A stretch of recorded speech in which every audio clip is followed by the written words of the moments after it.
নমস্কার। যুক্তি তর্ক সঙ্গে অর্কই আপনাদের স্বাগত।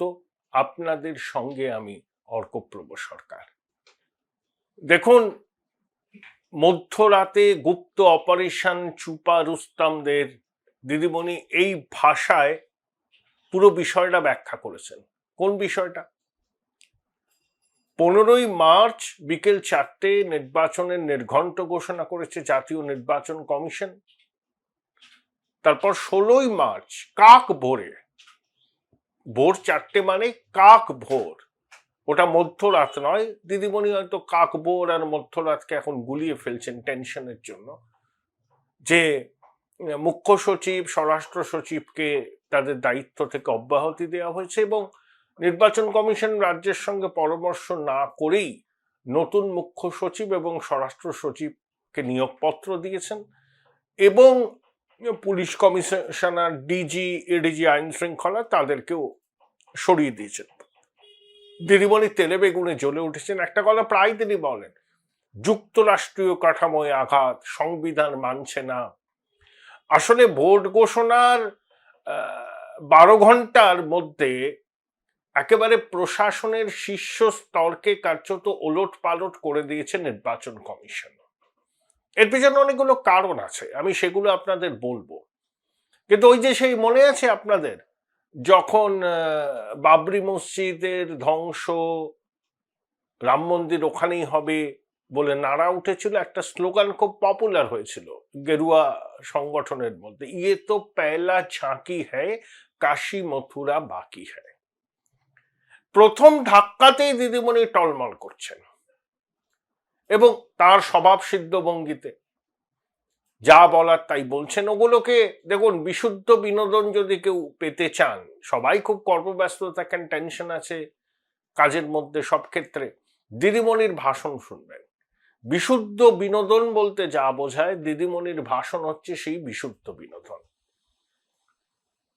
কেন নির্বাচন কমিশন এই নজিরবিহীন পদক্ষেপ করলো, একেবারে প্রশাসনের খোলনলচেটা বদলে দিল নির্বাচনের নির্ঘণ্ট ঘোষণা হওয়ার পরে, তার কতগুলো কারণ আছে।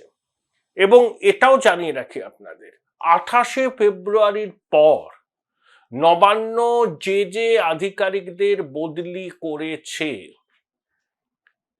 কেন বদলি করেছে, অতীতে তারা কতটা নিরপেক্ষভাবে কাজ করেছেন, অতীতে কোনো নির্বাচনের দায়িত্ব তারা সামলিয়েছেন কিনা, সেগুলো কমিশন খতিয়ে দেখবে। যদি কমিশনের মধ্যে বিন্দুমাত্র সন্দেহের উদ্রেক হয়, একের পর এক উইকেট পড়তে শুরু করবে। এবং যে সমস্ত আধিকারিকরা প্রশাসনের, সিভিল অ্যাডমিনিস্ট্রেশন, পুলিশ অ্যাডমিনিস্ট্রেশন 2021-এর বিধানসভা নির্বাচনের আগে, ভোটের সময়, ভোটের পরে যেখানে যেখানে হিংসার ঘটনা ঘটেছিল, বহু মানুষ মারা গেছেন, 52 জন বিজেপি কর্মী খুন হয়েছিলেন 21 সালে, ফলাফল বেরোবার পর 2024-এর লোকসভা নির্বাচনেও তাই হয়েছিল, সন্ত্রাস হয়েছিল, মানুষের রক্ত ঝরেছিল নির্বাচনের আগে।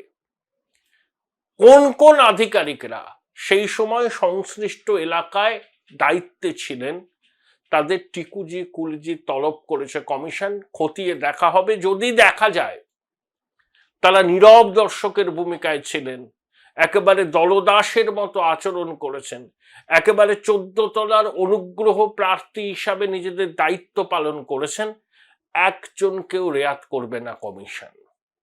ওই যে বললাম, ইয়ে তো পেলা ঝাঁকি হ্যায়, কাশী মথুরা বাকি হ্যায়। আপনাদের কাছে স্বনির্বন্ধ অনুরোধ, চ্যানেল সাবস্ক্রাইব করবেন এবং থ্যাঙ্কস বাটনে ক্লিক করতে ভুলবেন না। এখন কমিশন এই নজিরবিহীন পদক্ষেপ করলো কেন? আমি এটাকে সচেতনভাবে নজিরবিহীন বলছি, কারণ ভোট ঘোষণা হয়ে গেল, তারপরে রাজ্য প্রশাসনের খোলনলচে এভাবে কমিশন বদলে দেবে, এটা দিদিমণি ভাবতে পারেনি। দেখুন, বিরোধী শাসিত রাজ্য তো কেরল, তামিলনাড়ু, সেখানে কি এই ঘটনা ঘটেছে? ঘটেনি। কেন ঘটেনি বলুন তো? কেরল এবং তামিলনাড়ুর ক্ষমতাসীন এলডিএফ, তামিলনাড়ুতে ডিএমকে জোট, তারা এসআইআর এর বিরোধিতা করেছে, নীতিগতভাবে সুপ্রিম কোর্টে সওয়াল হয়েছে, কিন্তু মাঠ পর্যায়ে কমিশনকে এইভাবে অসহযোগিতা তারা করেনি। তামিলনাড়ুতে যে নাম বাদ গেছে পশ্চিমবঙ্গের থেকে বেশি। কেরালাতেও অনেক নাম বাদ গেছে। কেরালা হচ্ছে ছোট্ট রাজ্য, তাহলে আমার নীতিগতভাবে বিরোধ থাকতে পারে একটা সিদ্ধান্ত সম্পর্কে, আমি তার বিরোধিতা করেছি দেশের সর্বোচ্চ আদালতে। কিন্তু এই রাজ্য প্রশাসন ভুলে গেছিল যে নির্বাচন কমিশন একটি সাংবিধানিক প্রতিষ্ঠান। সংবিধানের 324 থেকে 329 ধারায় নির্বাচন কমিশনের ক্ষমতা কি সেটা স্পষ্ট করে বলা হয়েছে। জনপ্রতিনিধিত্ব আইন 1950 সেখানকার বিভিন্ন ধারায় নির্বাচনের কমিশনের ক্ষমতা সুনির্দিষ্টভাবে উল্লেখ আছে। অন্য রাজ্যগুলো মেনেছে, সেগুলো বিরোধিতা করেছে তারা নীতিগতভাবে আদালতে, কিন্তু সাংবিধানিক প্রতিষ্ঠানকে তার দায়িত্ব পালন করার ক্ষেত্রে তারা কোনো রকম প্রতিবন্ধকতা সৃষ্টি করেনি। একমাত্র ব্যতিক্রম Paschimbanga. 1000 data entry operator commission কতদিন চেয়েছিল নবান্নের কাছে? বহুদিন, 1 বছর আগের, দেয়নি। এই যে বিএলওদের ভাতা, সেটা কতটা ক্লিয়ার হয়েছে? ইআরও এইআরও হিসাবে যাদের নিয়োগ পাওয়ার কথা, সব ক্ষেত্রে কমিশনের নিয়ম মেনেছে রাজ্য? মানেনি। এবং প্রতি পদে পদে অসহযোগিতা করছে। কমিশন বলল সাসপেন্ড করে এফআইআর করতে হবে, নবান্ন সাসপেন্ড করলো, করে বলল বিভাগীয় তদন্তে তাদের এক্সোনারেট করে দিল। কমিশনকে জানানোরই প্রয়োজন বোধ করলো না যে কি পদ্ধতিতে বিভাগীয় তদন্ত হয়েছে, কেনই বা তাদেরকে এক্সোনারেট করা হলো। তারপর কমিশন যখন চাপ দিল তখন এফআইআর করতে বাধ্য হলো। তা মুখ্য সচিব তো সিভিল অ্যাডমিনিস্ট্রেশনের প্রধান, তিনি প্রতি পদে পদে কমিশনের নির্দেশকে উপেক্ষা করেছেন। এবং ওই যে মরার উপর খাড়ার ঘা বলে না, যখন কমিশনের ফুল বেঞ্চ রাজ্য সফরে এলো তখন মুখ্য সচিব, ডিজি, স্বরাষ্ট্র সচিবকে তারা বৈঠকে ডেকেছিল, জেলা শাসক, পুলিশ সুপারদেরও ডেকেছিল। আমাদের তৎকালীন মুখ্য সচিব জেলা শাসকদের নবান্নে তলব করে কি কথা হয়েছে কমিশনের ফুল বেঞ্চের সঙ্গে তাদের, সেটা বিস্তারিত জেনে নেন এবং জেনে নিয়ে দিদিমণিকে রিপোর্ট করেন। তারপর দিদিমণি মনে আছে ধর্মতলার অবস্থান মঞ্চ থেকে অনেক কথা বলেছিলেন। কমিশন এটা একদম ভালোভাবে নেয়নি।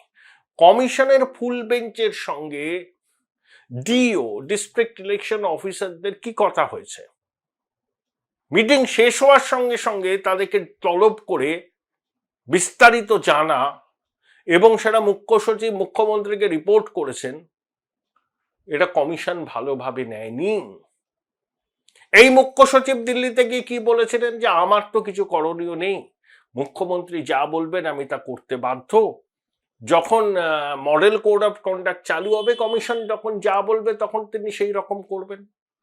অর্থাৎ দুকুল রক্ষা করতে চেয়েছিলেন মুখ্য সচিব। আমলার মন বড় বিচিত্র।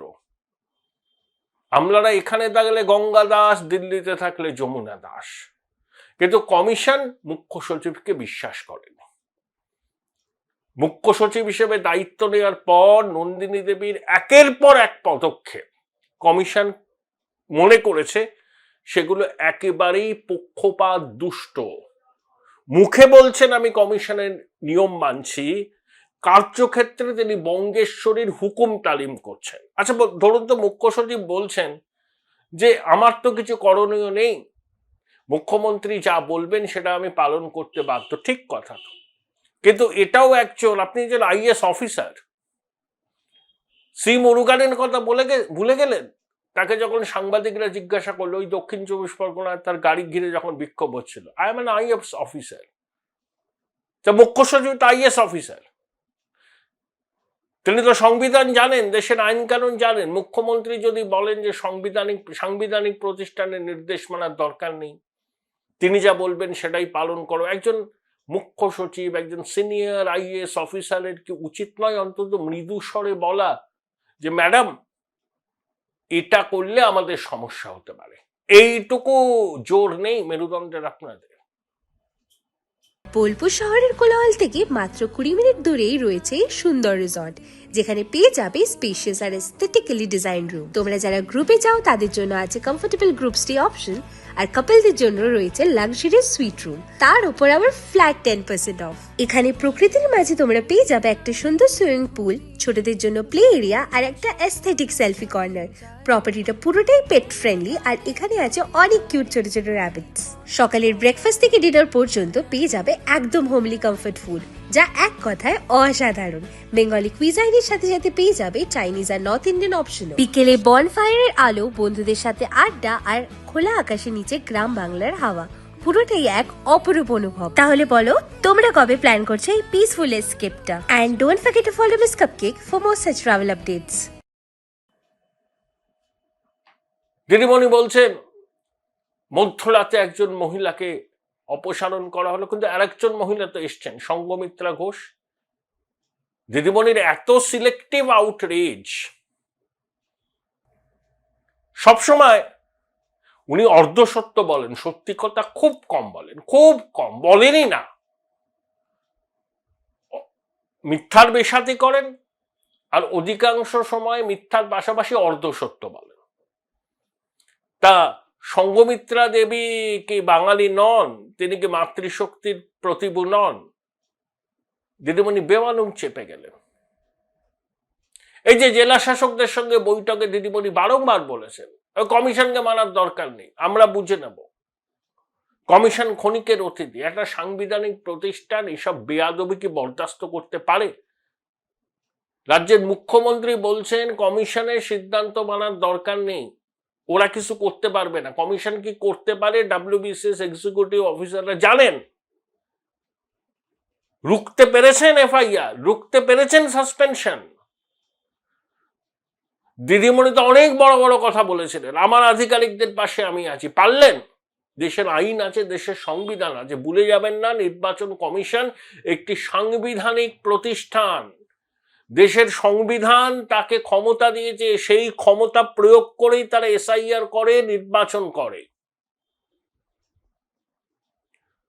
আপনি বলবেন জেলা শাসকদের ওসব মানার দরকার নেই, ও আমি বুঝে নেব, তোমরা নিজেদের কাজ করো।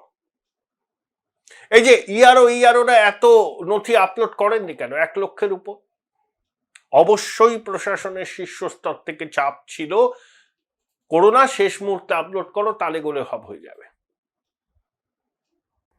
এই যে ব্ল্যাঙ্ক পেপার, খবরের কাগজের cutting, AI generated duplicate epic card নথি হিসেবে আপলোড করেছিল।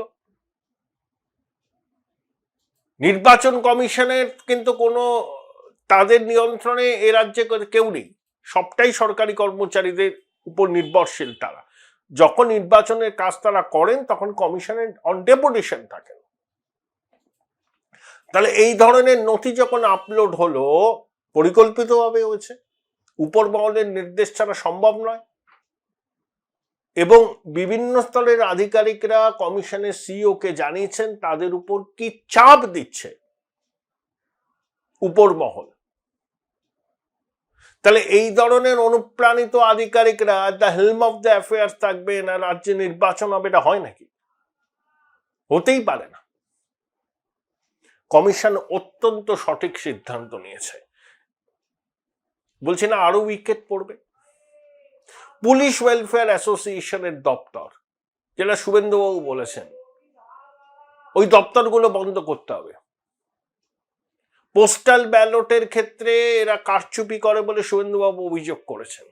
আর পুলিশ ওয়েলফেয়ার অ্যাসোসিয়েশনের যিনি মাথা, তিনি ভীষণ রকম অনুপ্রাণিত, প্রকাশ্য সবাই গিয়ে বলছেন যে মমতা বন্দ্যোপাধ্যায়কে আবার মুখ্যমন্ত্রী করার জন্য তিনি নিবেদিত প্রাণ, এবং ওই অ্যাসোসিয়েশনের সদস্যদেরও ওই নিবেদিত প্রাণ হতে হবে তার মতো। এই সমস্ত আধিকারিকরা ভোটের দায়িত্বে থাকলে কখনো অবাধ সুষ্ঠু নিরপেক্ষ ভোট হবে।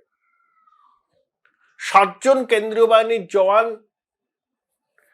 বোমাল ধরা পড়েছেন আতিতে, ওটা নিয়ে তাদের শোকজ করা হয়েছে, সাসপেন্ড করা হয়েছে। 2500 কোম্পানি সেন্ট্রাল ফোর্স থাকবে প্রত্যেকটা ফেজে, বডি ক্যাম্প, বুথের ভিতর central force, line central force, area dominant central force, quick response টিমের বাহনে জিপিএস ট্র্যাকার, পুলিশ অবজারভারদের সংখ্যা বিপুলভাবে বাড়বে, প্রত্যেকটা বিধানসভা কেন্দ্রে একটা করে জেনারেল অবজারভার। যখন পশ্চিমবঙ্গের বিধানসভা নির্বাচন অবাধ, সুষ্ঠু, রক্তপাতহীনভাবে করা হচ্ছে, কমিশনের কাছে সব থেকে বড় চ্যালেঞ্জ। তাই কমিশন কোনো কিছু আর টলারেট করতে রাজি নয়। যে পদ্ধতি অবলম্বন করলে পশ্চিমবঙ্গের মানুষ গণতন্ত্রের উৎসবে নির্ভয়ে সামিল হতে পারবেন, কমিশন সেটা করবে। দিদিমণি যতই রক্তচক্ষু দেখান না কেন, যতই ভাট বকুন না কেন, কমিশন সেটা করবে। একটাই কারণ, পশ্চিমবঙ্গের নির্বাচন যেন গণতন্ত্রের উৎসবে পরিণত হয়, মানুষ নির্ভয়ে তার গণতান্ত্রিক অধিকার প্রয়োগ করেন। ভোটের আগের দিন রাত্রে বিরোধী দলের সমর্থকদের বাড়িতে গিয়ে হুমকি দেওয়া, তাদের পরিচয়পত্র কেড়ে নেওয়া, গণনার আগের দিন বাড়িতে বাড়িতে থান পাঠানো বিরোধী দলের যারা বসবেন কাউন্টিং টেবিলে, এইসব ট্র্যাডিশন পশ্চিমবঙ্গে বন্ধ করতে হবে। এটা কিন্তু নির্বাচন কমিশনের কাছে ব্যাটেল অফ স্টালিনগ্রাড। 1943 সালের ফেব্রুয়ারি মাসে নাজি বাহিনী পরাস্ত হয়েছিল লাল ফৌজের কাছে। অশুভ শক্তি থেকে পৃথিবী মুক্ত হয়েছিল।